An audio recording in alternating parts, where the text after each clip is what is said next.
Hi guys, welcome back to our E3 coverage here on Access. Today I'm joined by David. Nice to meet you. Today we're talking Homefront and the Revolution. Now, 4 years after the original Homefront, what is the current situation? So, as you mentioned, we're 4 years past the original Homefront, so the year's 2029, and the KPA are in full control of the United States, and Homefront the Revolution is set in Philadelphia, so the KPA are in complete control, and they've named Philadelphia as their capital city of the occupied United States. It's really symbolic of how dominant they are that they've named, the birthplace of US independence as their capital city. So this is the premise and the backdrop for Homefront the Revolution. So is that one of the main reasons you chose Philadelphia as the setting for Homefront? Story-wise, and what else does that city offer you from a gameplay standpoint? I mean, obviously it's really relevant because it's the birthplace of independence. It's got several kind of independence-related locations, like Independence Hall. It was the signing of the Declaration. It houses the Liberty Bell, so you'll visit some of these locations as part of the story. And also, it's kind of relevant because what better city to ignite the revolution than the birthplace of US independence? So if the resistance is going to form anywhere in the United States, it really makes sense that it forms within Philadelphia. So there's kind of several interesting reasons, that we wanted to kind of choose Philadelphia. Now, in the demo we saw a heavy emphasis on guerrilla warfare. So we're not going to be charging in there in tanks, guns blazing. You've really got to kind of think about how you go in and how you fight. Why was that approach to combat so important for you?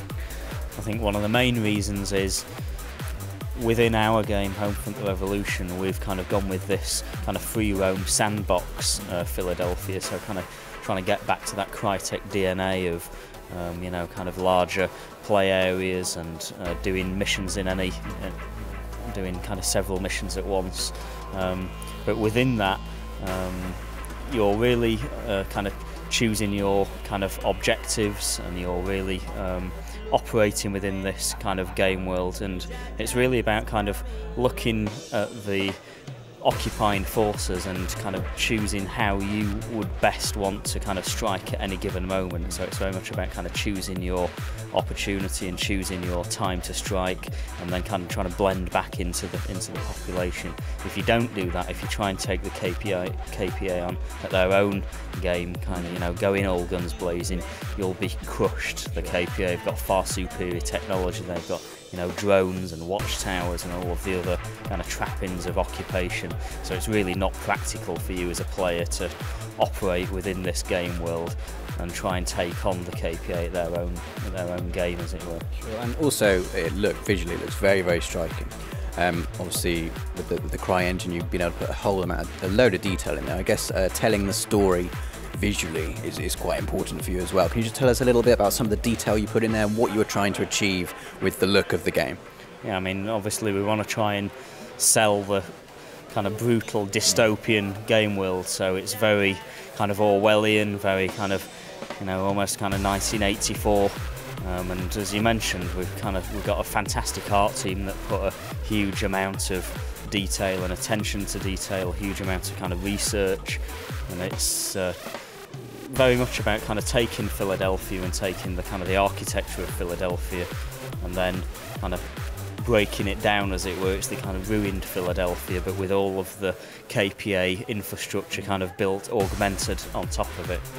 And so yeah, there's a really high emphasis on fidelity and attention to detail and interactivity within that world. There's scavenging for items and things like that, and using that kind of game world within the context of being a resistance fighter. Sure. You mentioned Orwellian as well, and there was a bit in the demo that kind of struck me when your resistance fighter was moving forward. Other Americans didn't seem to be too keen with them. They were telling him to get out. So it's like, I guess not everyone wants the resistance to succeed. That's a kind of strange state of affairs to have, where they're kind of almost accepting the fact that they've been occupied. Yeah, I mean, it's kind of an accurate scenario, right? That at the beginning of the game, you're under the boot of the KPA. This is 4 years into this occupation, and not everybody likes the occupation, but then again, you know, you kind of learn to live with it. The civilians are kind of, you know, if they don't want to be even worse off than they are, the KPA have rounded them up into these ghetto districts, and they're rationing power and, you know, food, and the civilians are really struggling to try and kind of get by day to day. But over the course of the game, what you find is that as you ignite the revolution and as the resistance grows, you get more resistance fighters on your side, so you'll see more resistance fighters within the game world. But yeah, civilians, if you kind of pull the gun out, quite often they'll flee from combat, and you'll get kind of different responses. You saw people kind of backing away and saying, "Whoa, whoa, whoa!" Like, you know, are you a resistance fighter and that kind of stuff. So, but yeah, over the course of the game, it's kind of an evolving game world, and you see the revolution play out on the streets by the end of the game. And going back to the open world just briefly, we seem to be seeing this quite a lot in games at the moment. Shooters are going away from the traditional kind of linear model where you go from point A to point B and you shoot whatever's in the way. What do you think, having this open approach to specifically first-person shooters, what does that offer the genre that before we just didn't have?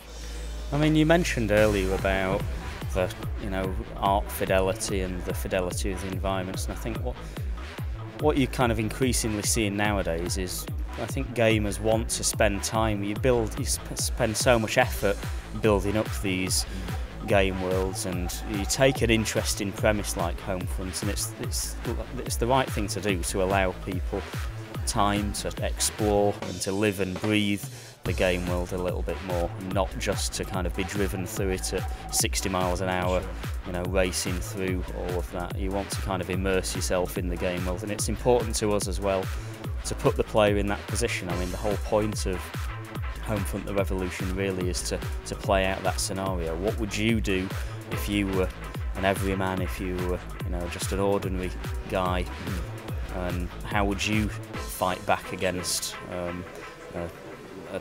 really oppressive occupying force? And so yeah, it's really important to try and give players the time and the freedom to play out that scenario. And also what I found really interesting was the weapon customization, where you there was no menu, you didn't have to go through loads of layers, and kind of just looked at the gun, looked at the weapon, and stuff popped up, and I just thought that was really cool. Yeah, I mean, that's kind of all tied in with your guerrilla toolkit and scavenging for these items and getting new kind of blueprints and combining ingredients in different ways to craft, you know, improvised explosive devices and customize your approach. It's really, you know, about kind of, again, existing in this free roam Philadelphia, looking at objectives, and it's really up to you to decide how you want to tackle them at any given moment. So you mentioned it's kind of quite a seamless interface, and that's very much kind of what we want to do, where you kind of look at an objective and you customise your approach depending on, you know, what you want to do at a given moment. There was also use of a mobile phone as well that was used. The map was on it, and it was also used to kind of tag security cameras, and so can we expect to see a certain degree of stealth in the game as well? Yeah, I mean, that's, you know, clearly going to be part of trying to kind of choose your spot, choose when is the right time to strike. The smartphone is kind of a hub for quite a few kind of operations in the game. You've got the mission tracker, you've got the map, you've got the camera that you mentioned, you saw all these. There's several other kind of apps as well that we can probably show and talk about in the future. But yeah, it's a stolen Korean smartphone. Okay. Other civilians aren't allowed smartphones. So yeah, this is something that is kind of unique to the Resistance, and you're really using that smartphone to try and subvert KPA technology. Later on in the game, you'll be able to hack into drones and hack into security systems and things like that. Early on in the game, it's very much about just the nuts and bolts of, you know, maybe bricking CCTV cameras and throwing bottles at things and smashing things, breaking open padlocks, rather than the kind of the high-tech solutions to problems. Fantastic. Well, David, thank you so much for talking to us. The game's looking amazing. That is Homefront: The Revolution. If you want to see more videos from E3, we've got absolutely loads on our channel. Don't forget to subscribe, and we'll see you again very soon.